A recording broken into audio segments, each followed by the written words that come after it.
Dasapta, you can start. Thank you, everyone. Thank you for attending this talk.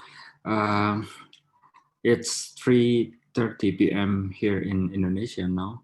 I'm sure most of you would be in your morning now, so good morning. Wishing you a safe and successful day today. So I'm speaking now from Bandung. It's the capital of West Java province in Indonesia.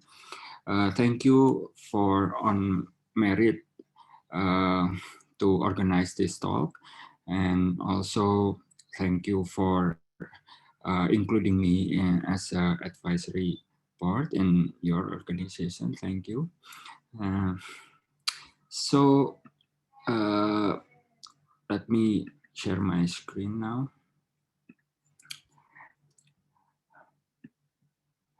Can it be seen now in your Yes, yes, it displays okay. correctly. Okay. So today there's a paper published by us. This is me with some colleague. This is Juneman from Bina Nusantara University, and also Olivier Poret from France University of Beauvais, and also late John Tannen. I think this would be the last paper we wrote with him, because all of this was started way back in 2020 when he was still around. So yeah, this is our paper. It will be live. If it's not today, it's going to be tomorrow, I think. So it's about the need for a new set of measures to assess the impact of research in earth science. So although this paper is talking about earth science, but I think it's applicable to all kinds of science, especially for non-English speaking country like Indonesia today. So this is my cartoon to show you our daily life. Being a lecturer in the so-called world-class university, I think my university is, don't know, maybe 300 or 400 in QS rank. I'm not counting, but it's somewhere between those numbers. I'm not sure again if it's 200 or 300 in the whole international list or in the Asian or South Asian list. I'm not really observing that. So our daily life is perfectly can be seen in this picture. So this is us, right, driving this small Volkswagen, and then from in front of us, there's this needs from our superior, from our leaders in the university, and also the leaders of the nation, that the universities in Indonesia should be in the reputable rank in the world-class university. So we are following the Times Higher Education and QS rank in this case. And then at the back, we also has this force needs to increase our H index, our productivity for our promotion. And then also from above, we have this national regulation specifically say that we need to do these things. So this is us.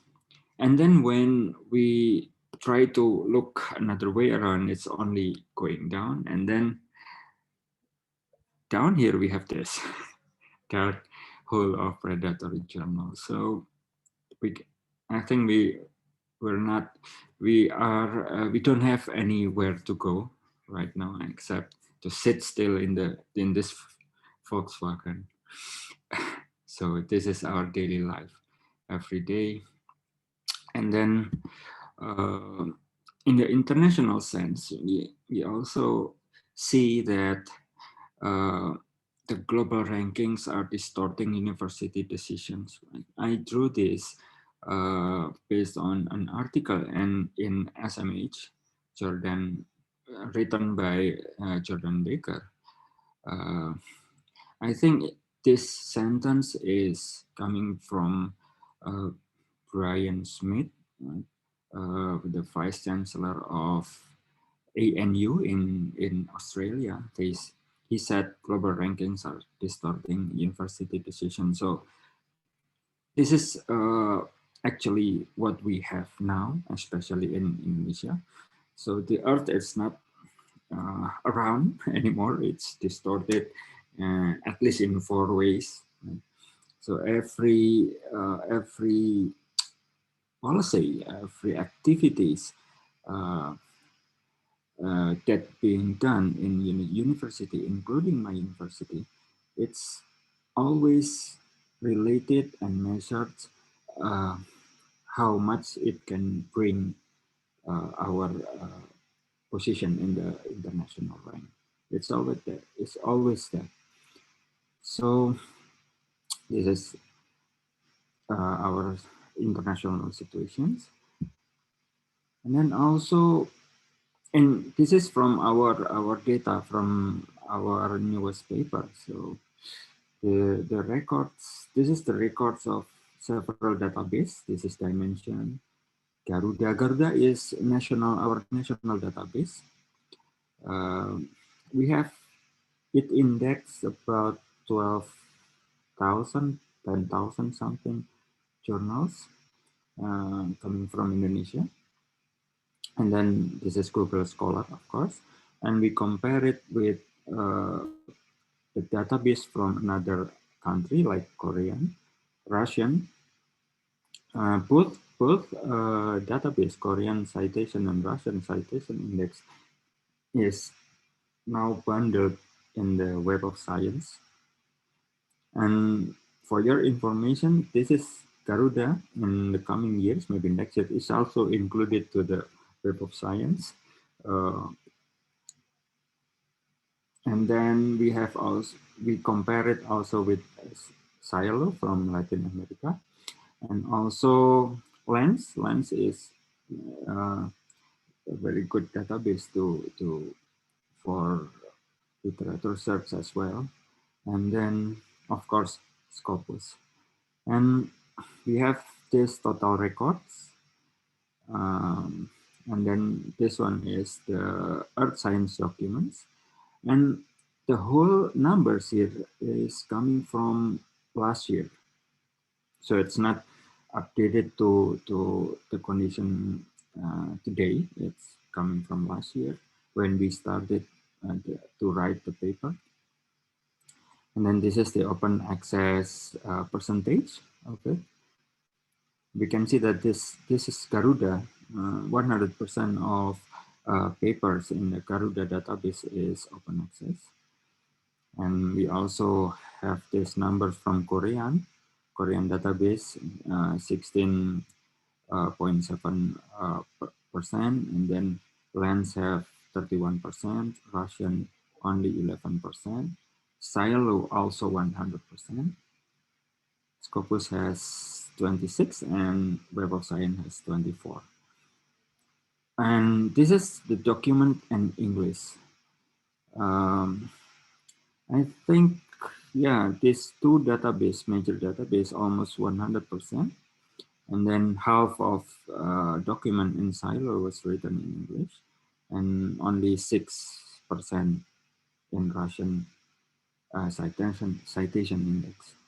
Unfortunately, we don't have language filter in Lens, in Google Scholars and Garuda, and also in Dimensions as well, because we are using a free account of Dimensions. So we cannot use the language filter. So this is what we have here in Earth Science. I don't think the situation is very much different the other kinds of science, the field of science. So this is what we have in earth science. And this is also from last year, the data retrieved on 23rd of March, 2020. So this is kind of the time series data of documents in earth science in the last 10 years, 2010 until 2020. So we can see the rise of earth science document in the silo. And then the other document is fairly in the same situation, right? Because earth science is not, it's common science, unlike the other specific field of science, maybe physics. So in our evaluations, also by observing the research and scientific measurement framework in Indonesia, we can see this kind of problem. Like this is we should have. This is what we should have. Local problems written in English. That's how the international exposure is coming. And then with the international exposure, we would have more collaborations. And then with more collaborations, we will have solutions to the local problem. Because in Indonesia, most of the earth scientists here are dealing with geohazards. Right? So most of the scientific activities and research in earth science are related to geohazard. So it's currently very local problems. Although the structure, the geological structure, it's international, it's all over the globe, but the problem with the society, it's local problem. And then this is what we have, local problems, and then yeah, international exposure, we have that. We also have this, but this one is coming. International ranking is the one that we ultimately chase, so the blue one. So we cannot, although we have this 1, 2, 3 aspect, but it's always this one who we are chasing in Indonesia. So in current situation, published papers are the one that we are looking for, we are waiting for, and also the university make this statistic of the productivity of the staff. It's always the international papers who has the biggest checklist, right? But we don't have any strong measurement on the science communication. So remember that the geohazard, the earth science research in Indonesia mostly related to geohazard, and therefore it's related to local problems. But the scientific results itself mostly written in English, right? Where nobody here read those papers directly, right? So the science communication is very low. So it's not really embedded in the main task or job as a lecturer, aside to writing in the national paper. So we are relying on the journalists, which mostly are not geoscientists. So we get that some or probably most of the stories from our research written by the journalists are not precisely correct. Sometimes it's very wrong. So the science is not translated completely by the first hand, the one that do the research itself. But instead of that, we rely those activity to the journalists. So that's why we wrote this in our conclusion, yeah, that Indonesian national policy promotes this bias. Uh, the conversation here is not about the data. How can we check the validity? How can we share the data to other researchers, to our colleagues from other universities? It's not about that, but only about the end product, right? So it's the process is not really in the conversation. It's not the main conversation, but always the end product. So webinar like this, it's not going to be attended by most researchers from Indonesia, right? So, but the one that held by Time Sayer, by QS, and then by Clarivate Analytics, those webinars are having many participants from Indonesia. And then we coming to this idea that to measure the research results and impact, especially for non-English speaking country like Indonesia, we should combine this quantitative measurement and qualitative measurement, which are connected to the how far and how how big our effort to to disseminate our scientific results to the society and common people. I think this qualitative measurement can also bring to the surface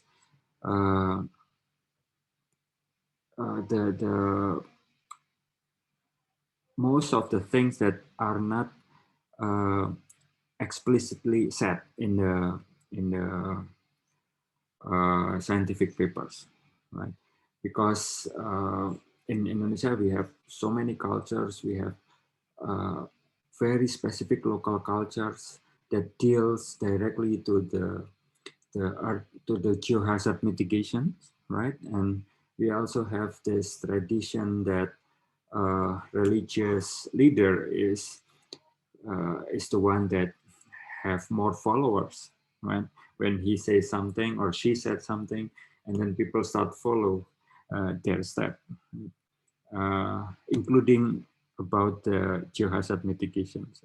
So this combination of measuring quantitative aspect also with qualitative aspect by having this conversation with the staff in order to consider the promotion of a staff is very much useful according to us in this paper. So I think that's about all that I have to say. It's not long, very much.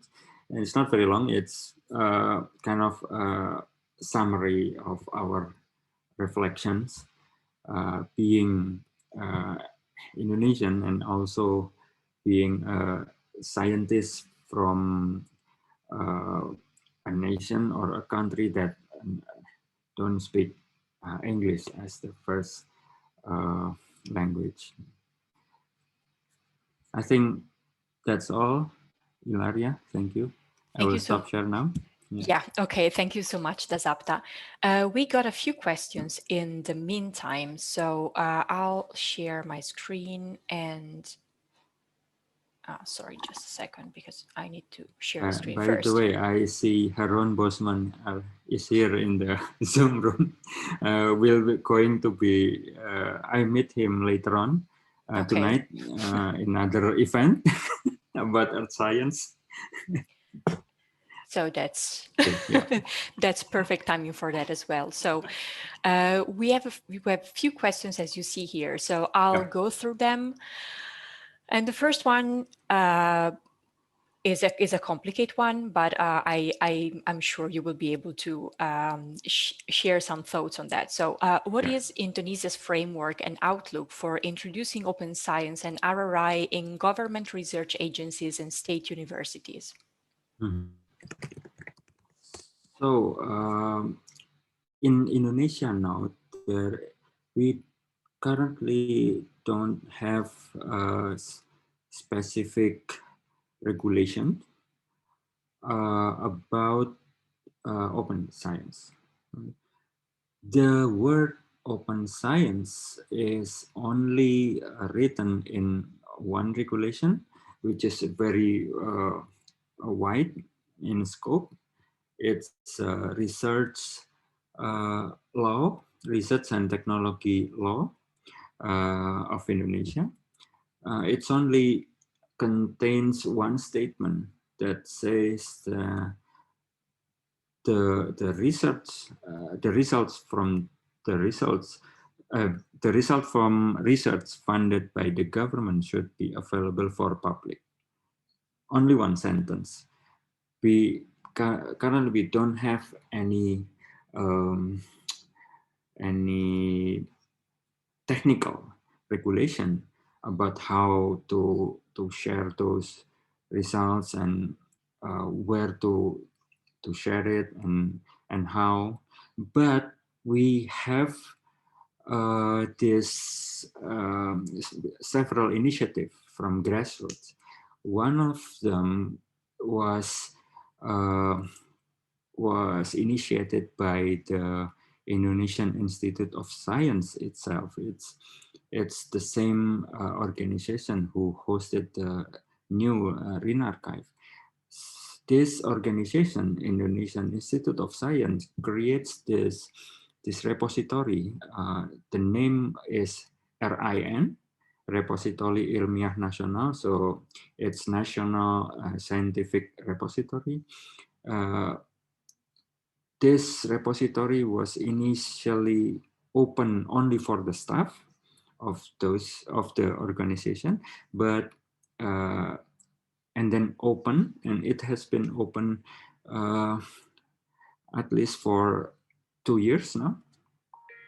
So the repository accept data from researchers all over Indonesia, and they also give many webinars, many education to scientists about how to share data in their repository. Of course, we also have several small initiatives in the university about this openness, but from top to bottom, we only have one regulation. So we have, I think we have only one pole, not framework. it's it's very much needed right now. So can I read myself, Yes, Ilaria? please. Yes, Yeah. please. Do And then as you prefer. the second question is about increasing number of Indonesian journal in DOAJ. Yes, this is also our phenomenon here, whereas this local researchers, Indonesian researchers, are have this spirit of open access. I create this joke for my colleague that Indonesian know open access way before we know science. So we do open access, non-profit and funded by the government. This is I think this is the ideal way of doing open access, and it's listed in the DOAJ. But the government itself, the same government, has this regulation that are not, it's opposite, right? Opposite to the direction of the open access movement in Indonesia. It's very, very, very strange because most of the regulation of that imposed by the government uh, related to connecting us with commercial entities, right? Previously I talked about the integration of Garuda database with Web of Science. Uh, I was in the meeting myself uh, that I think it was last year. In this meeting, this Web of Science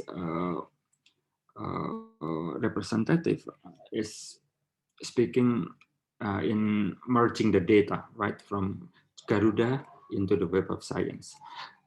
It's not really a problem at this point, uh, except for the Garuda database itself is not open uh, for our side. So if you search something in Garuda, you cannot download the metadata. So it's closed. But if this Garuda merges with another entities, say in this case Web of Science, the metadata can be downloaded. So people that uh, can download the data is the people that have access to the Web of Science. Right? That makes sense. The same situation happens also with the Korean database and the Russian database, and also Silo. Silo is also in the Web of Science. The difference is those three database had opened the data before they merge the data. So people can still access data directly to Silo, not only from for the Web of Science. So that is only one or two examples that my government uh, do. Uh, so it's opposed to the spirits, open access spirit that is going on in the grassroots.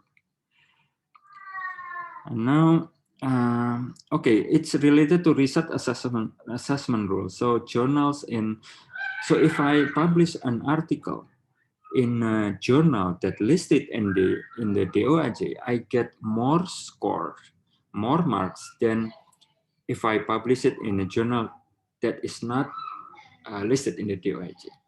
So DOAJ is acknowledged in our promotion system. But if we have this score for DOAJ, and then we have this score for Scopus index articles, and also slightly above Scopus is Web of Science.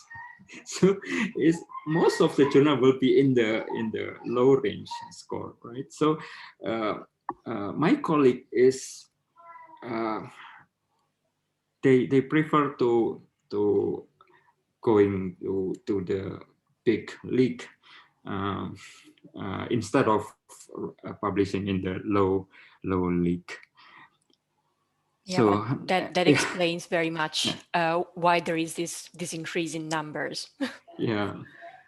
So how's Rain Archive going in terms of coverage of research in Indonesia? Rain Archive now has, I think, more than 70 articles now. Wait, I will. Yeah, we have total of, wait. Oh, no. 51 articles in a year. Yeah, if I can share my screen now. Can I share my screen again? Yeah. So this is the dashboard of RIN Archive. It's built based on open preprint system made by PKP. So we have 51 preprints here, and this is the access of the abstract. I think it's very good because you can see, yeah, it's not low. Yeah, the number of view is not low. This is daily. And, I okay. The monthly button's not working. Maybe we should change uh, the filter here. And this is view to the files itself. It's also have viewers here. So in Indonesia, we are uh, endorsing researcher to be happy with their preprints, right? So we have this taglines for RinArchive: upload, share, and party. So we have this tagline for um, RinArchive, so people can be happy not only if eventually the paper is published, it's also be happy to share whether it's still in the preprint status, because the content that matters, not the journal. Right? We keep advocating for that. Mhm. Yeah, and And that's then very much agreeable. this another question: how to encourage government to support research to give their best efforts? Okay, we last year in November or December, the Open Science Indonesian Open Science team has a chance to speak directly to the uh, to the highest staff, second level second level below the ministry. My kids, second level from the ministry. So there's high level officials accept us, and then we speak about uh, the strategy that Indonesian government should have, and we also wrote a policy brief. It's written in Indonesian and in English. I can share the link to it later on, but until now, uh, it's not. There are there's no very clear and very uh, actionable regulation, right, or policy related to uh, our proposals. But instead of that, uh, the government keep saying on, yeah, we can increase the quality once we get to the quantity.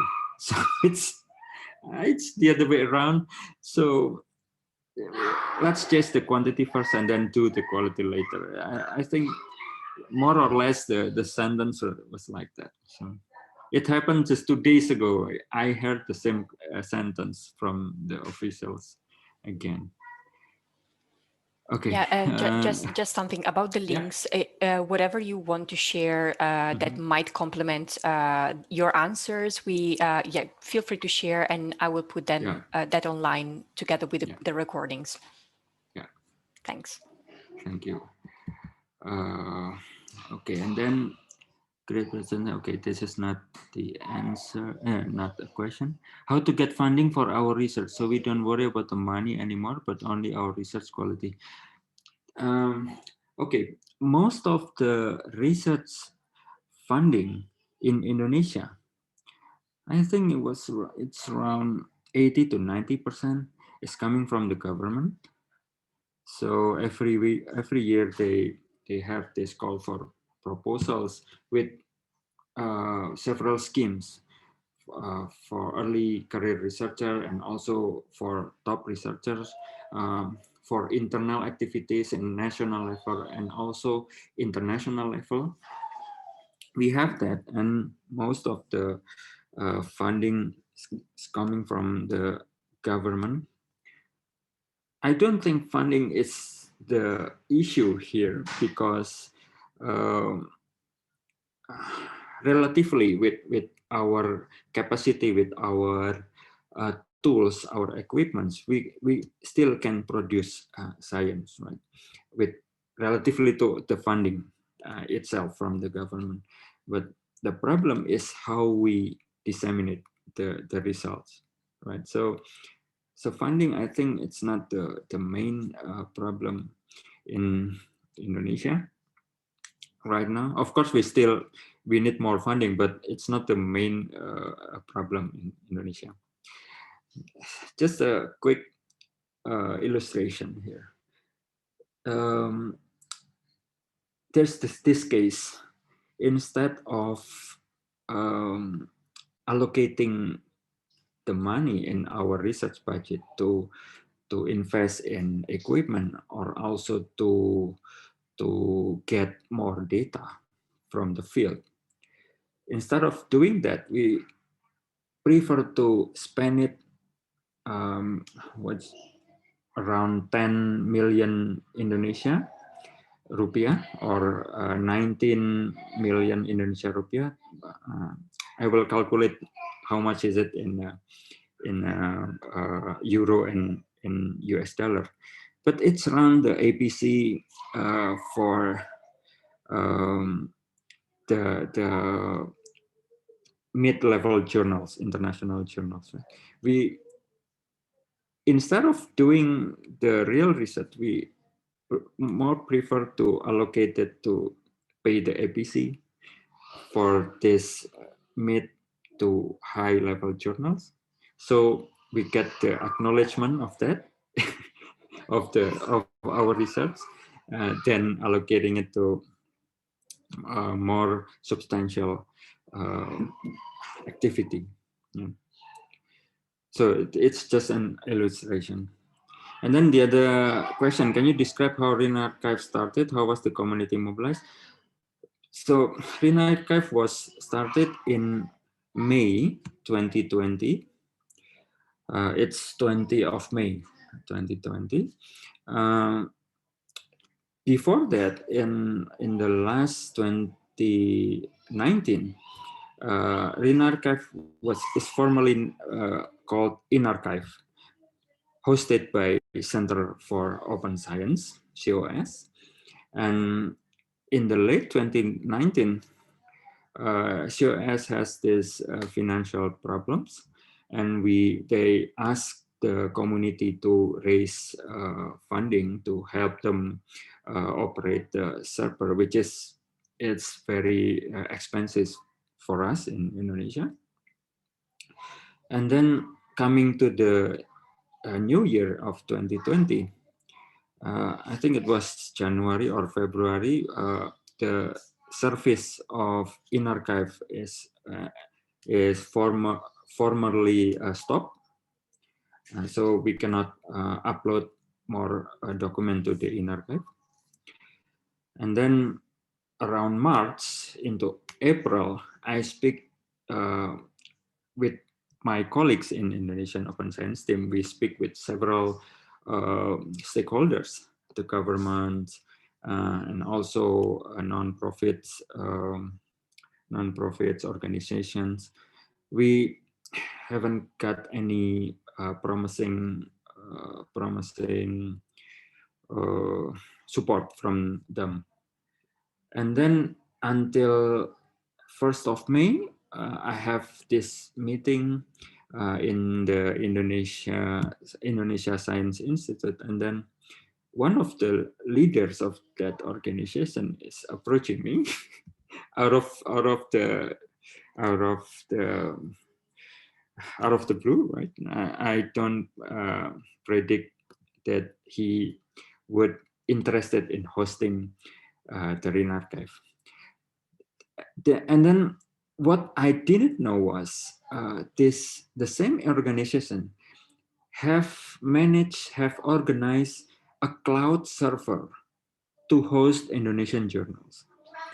That the fact I didn't know about the fact until that day. The leader, the name was is Pak Hendro Subagio with his team, and then we have more chats about it. So this this organization was organizing this cloud server for institution in Indonesia that don't have a server to host their journal. So they have that. And then uh, they're asking about RinArchive, about the software, and then I told them about this OPS creating by the same organization, PKP, the same organization that made OJS. And then they say, oh, so it can be easily attached to our server. So that was it. Well, So yeah. I heard someone say, famous people say, all you have to do is just ask. So if you keep asking random people, somebody one will of them, answer. yeah, somebody would ask. Yeah, Sorry, I have a question on this yeah. question. And were you able to migrate all records that were previously deposited Yeah. on in archive Um, to RenArchive? yeah, unfortunately, no, Oh, we cannot move because we have, uh, I think, 10,000 of records in archive, and the COS have difficulties to help us moving mm, the files. But I think those documents is still safely managed by them in the old server. We just cannot upload new document under the name of in archive. Yeah. So yeah, we cannot move the document until now. okay, thanks. Yeah. And then the last question, do you think that data from Garuda within private website is data value better ranking? Um, I don't know because I think there's a there is a very clear conflict of interest here because Web of Science, or on the other case is Scopus, is always set their brand as the guarantee of quality. So if they mix all the articles in Garuda and with their core collection, I don't think it's beneficial to them, right? But uh, I think, yeah, I think, yeah, they, I think they're not going to set the algorithm to be the algorithm to be the same, right? And the other fact was the articles in Garuda, maybe around 30% is written in English. So not all of them written in English. So if the Clarifieds wants to treat uh, those documents fairly, and then they should have this filter using Indonesian language, right? In my opinion, I'm not an IT, or I don't have IT background, so just logically they would do that if they want to mix the Garuda collection into their core collection, which is I don't think they would do that. I think that's all. I hope my answer is understandable. Yes, it is. It is from my side, but I'm not sure if the person that asked it it's still around Yeah, and want yeah. to ask for more from you. In if so, please unmute yourself and speak up. Yeah. Or yeah, I'm just going back to one question. Yeah. That is, The most urgent answer yeah, to this these this one. issues. What would you say are the most urgent answers to the issues that you raised?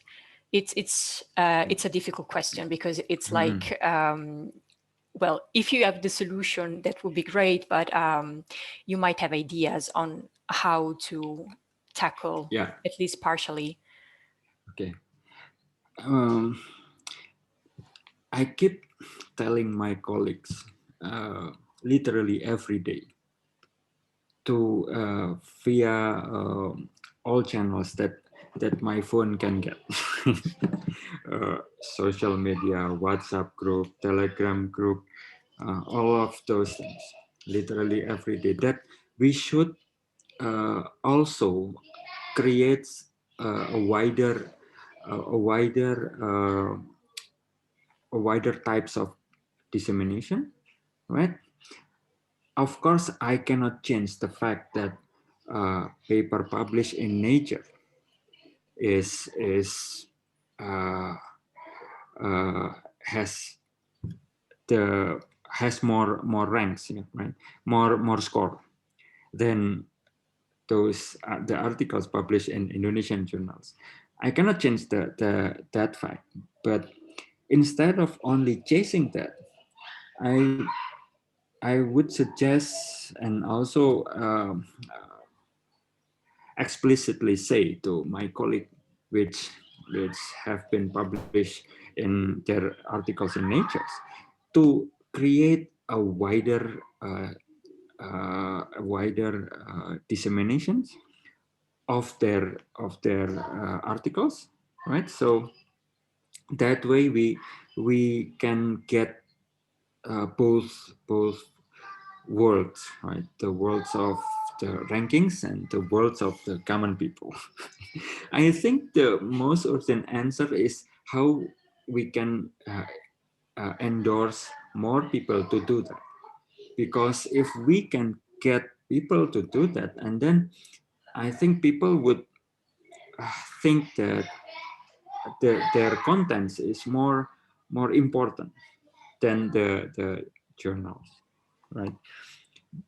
I think that's about my answers, because I cannot force people, right? Because here in Indonesia, the incentive for publishing in Nature is really high.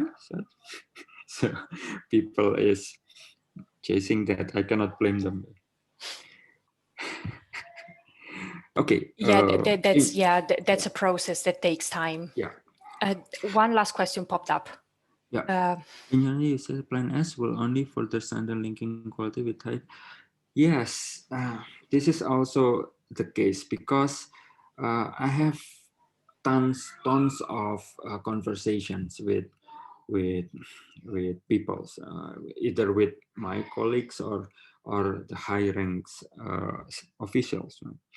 When they hear me or see me talking about open access, and then they always link open access to the APC, right? So the conversation will move from this making articles to be accessible, move to the how much should we allocate,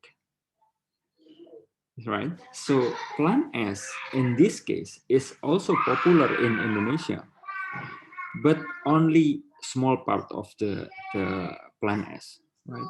The the publishing in gold open access journals. So that part is very popular in Indonesia. So and then uh, the the the the official and also the leaders of the university start to think how much to allocate, how much more fund to allocate to pay for the APC. So the conversation would revolve around that. But on the other side, the researchers is not very much understand about their rights with their articles, right? So it's a long way to go, because yeah, I keep telling people that posting your preprints is not a crime. It's helping everybody, not it's helping you retain your rights, etc. But I don't think people would understand directly. So I don't think it will help Indonesia in in the in a correct sense, right? Helping the open access, but instead we Indonesia would see this as only as an opportunity to think about the allocation for APC, right? Only for the reasons. On the other hand, we could say that Plan S is not suitable for Indonesia. On the other hand, yeah. Okay, so you will keep us up to date on the developments of Plan S in Indonesia. Because open access is not our problem in Indonesia, right? You can see the some of open access journal that we have. So open access is not our problem. It's the mindset that open access is coming from the mind, not from the journals. Okay, we have one last question. Okay, good. Then we are ready to. Okay, so please go ahead with it. Okay. Besides a change in institutional policy, would you say research will need more training? Yes, of course. Researchers in Indonesia, we need to take them to the more intrinsic part of the research, right?